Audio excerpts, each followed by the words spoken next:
कार्यक्रम में उपस्थित बिहार के राज्यपाल श्री राजेंद्र अर्लेकर जी, यहां के कर्मठ मुख्यमंत्री श्रीमान नीतीश कुमार जी, हमारे विदेश मंत्री श्री एस जयशंकर जी, विदेश राज्य मंत्री श्री पवित्र जी, विभिन्न देशों के एक्सेलेंसीज, एम्बेसडर्स,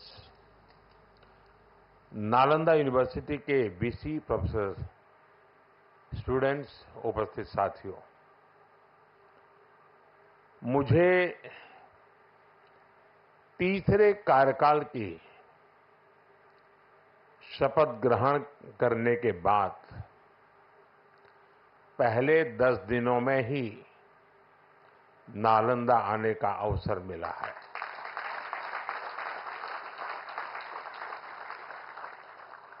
ये मेरा सौभाग्य तो है ही। मैं इसे भारत की विकास यात्रा के एक शुभ संकेत के रूप में देखता हूं। नालंदा ये केवल नाम नहीं है। नालंदा एक पहचान है, एक सम्मान है। नालंदा एक मूल्य है, नालंदा एक मंत्र है, गौरव है, गाथा है। नालंदा है उद्घोष इस सत्य का कि आग की लपटों में पुस्तकें भले जल जाएं, लेकिन आग की लपटें ज्ञान को नहीं मिटा सकती।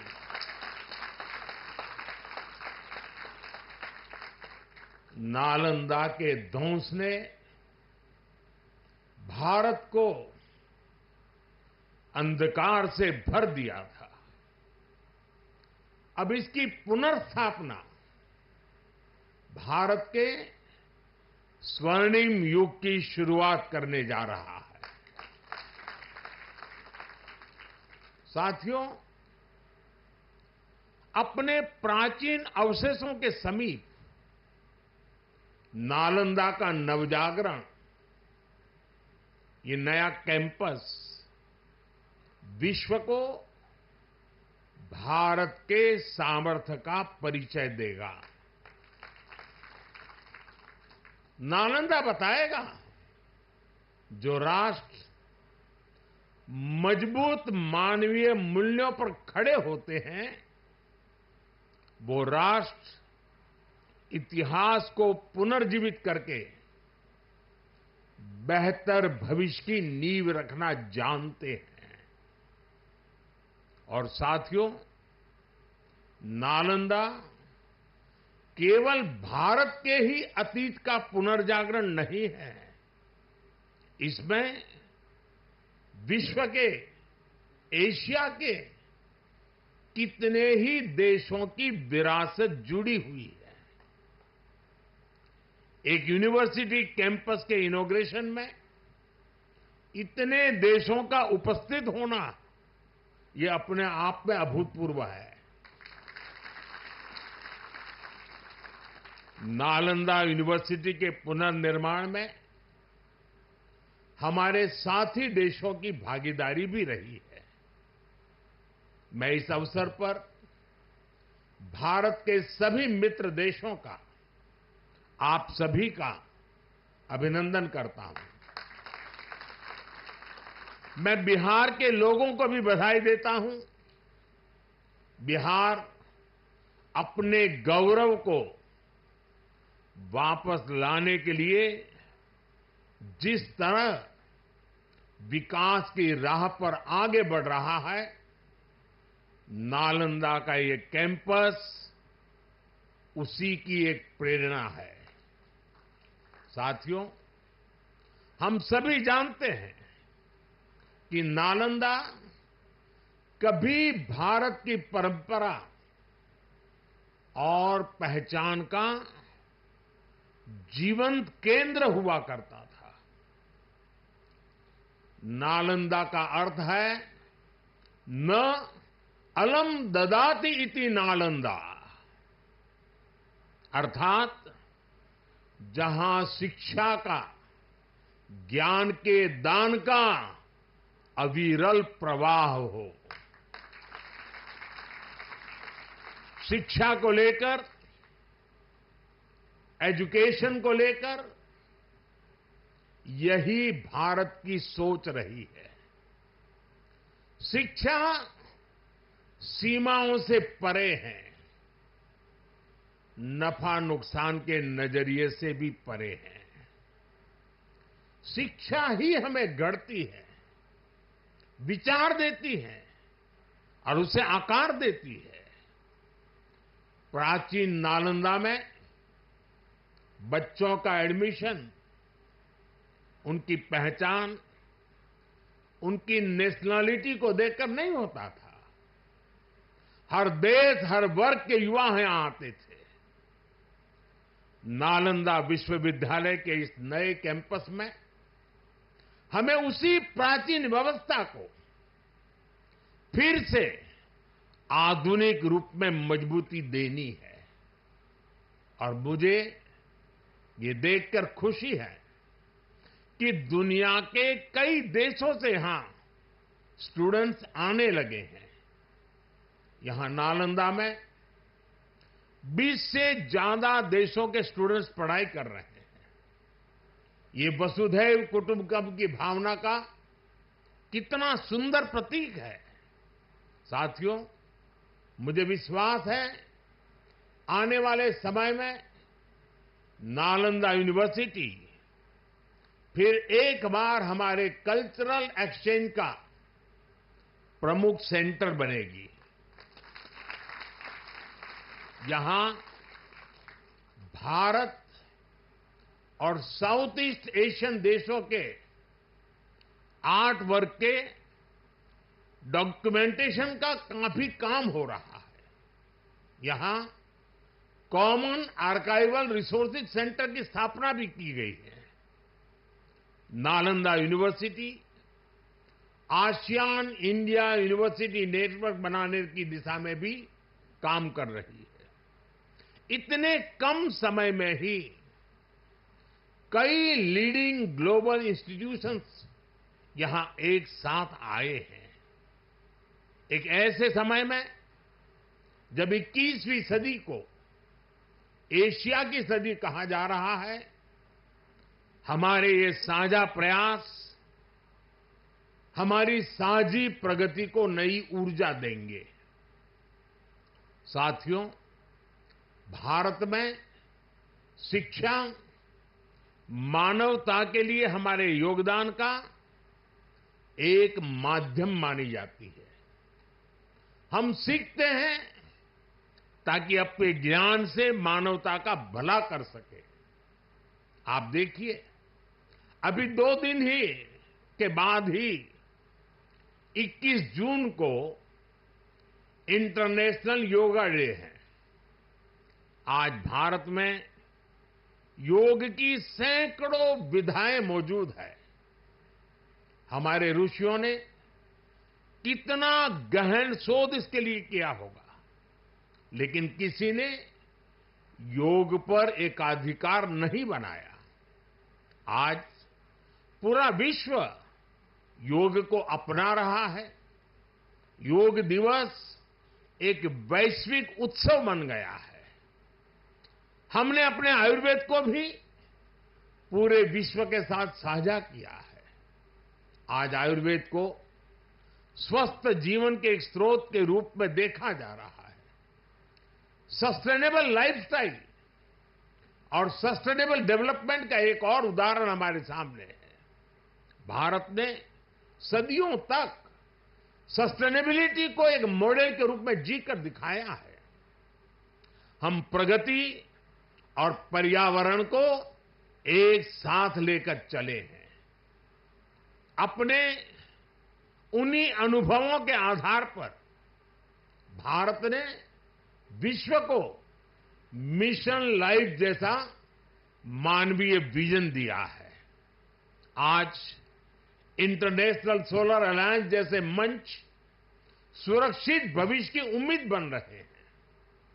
नालंदा यूनिवर्सिटी का ये कैंपस भी इसी भावना को आगे बढ़ाता है। ये देश का पहला ऐसा कैंपस है जो net zero energy, net zero emissions, net zero water and net zero waste model पर काम करेगा। अप्प दीपो भव के मंत्र पर चलते हुए कैंपस पूरी मानवता को नया रास्ता दिखाएगा। साथियों, जब शिक्षा का विकास होता है तो अर्थव्यवस्था और संस्कृति की जड़ें भी मजबूत होती है। हम डेवलप कंट्रीज को देखें तो ये पाएंगे वो इकोनॉमिक और कल्चरल लीडर तब बने जब वो एजुकेशनल लीडर्स हुए। आज दुनिया भर के स्टूडेंट्स और ब्राइट माइंड्स उन देशों में जाकर वहां पढ़ना चाहते हैं। कभी ऐसी स्थिति हमारे यहां नालंदा और विक्रमशिला जैसे स्थानों में हुआ करती थी। इसलिए ये केवल संयोग नहीं है कि जब भारत शिक्षा में आगे था तब उसका आर्थिक सामर्थ्य भी नई ऊंचाई पर था। ये किसी भी राष्ट्र के विकास के लिए एक बेसिक रोड मैप है। इसलिए 2047 तक विकसित होने के लक्ष्य पर काम कर रहा भारत इसके लिए अपने एजुकेशन सेक्टर को उसका कायाकल्प कर रहा है। मेरा मिशन है कि भारत दुनिया के लिए शिक्षा और ज्ञान का केंद्र बने। मेरा मिशन है भारत की पहचान फिर से दुनिया के सबसे प्रोमिनेंट नॉलेज सेंटर के रूप में उभरे। और इसके लिए भारत आज बहुत कम उम्र से ही अपने स्टूडेंट्स को इनोवेशन की स्पिरिट से जोड़ रहा है। आज एक तरफ 1 करोड़ से ज्यादा बच्चों को अटल टिंकरिंग लैब में लेटेस्ट टेक्नोलॉजी के एक्सपोजर का लाभ मिल रहा है। वहीं दूसरी ओर चंद्रयान और गगनयान जैसे मिशन स्टूडेंट्स में साइंस के प्रति रुचि बढ़ा रहे हैं। इनोवेशन को बढ़ावा देने के लिए भारत ने 1 दशक पहले स्टार्टअप इंडिया मिशन की शुरुआत की थी। तब देश में कुछ 100 ही स्टार्टअप थे, लेकिन आज भारत में 1,30,000 से ज्यादा स्टार्टअप है। पहले की तुलना में आज भारत से रिकॉर्ड पेटेंट फाइल हो रहे हैं, रिसर्च पेपर पब्लिश हो रहे हैं। हमारा जोर अपने यंग इनोवेटर्स को रिसर्च और इनोवेशन के लिए ज्यादा से ज्यादा मौके देने का है। इसके लिए सरकार ने 1 लाख करोड़ रुपए का रिसर्च फंड बनाने की घोषणा भी की है। साथियों, हमारा प्रयास है भारत में दुनिया का सबसे कॉम्प्रिहेंसिव और कंप्लीट स्किलिंग सिस्टम हो। भारत में दुनिया का सबसे advance research oriented higher education system हो। इन सारे प्रयासों के नतीजे भी दिखाई दे रहे हैं। पिछले कुछ सालों में भारतीय यूनिवर्सिटीज ने ग्लोबल रैंकिंग में पहले से काफी बेहतर परफॉर्म करना शुरू किया है। 10 साल पहले क्यूएस रैंकिंग में भारत के सिर्फ 9 शिक्षा संस्थान थे। आज इसकी संख्या बढ़कर 46 पहुंच रही है।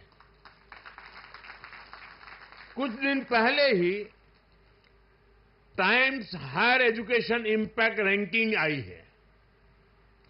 कुछ साल पहले तक इस रैंकिंग में भारत के सिर्फ 13 इंस्टीट्यूशंस थे, 13।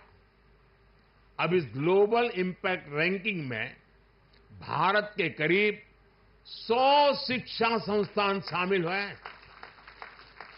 पिछले 10 वर्षों में औसतन भारत में हर सप्ताह एक यूनिवर्सिटी बनी है।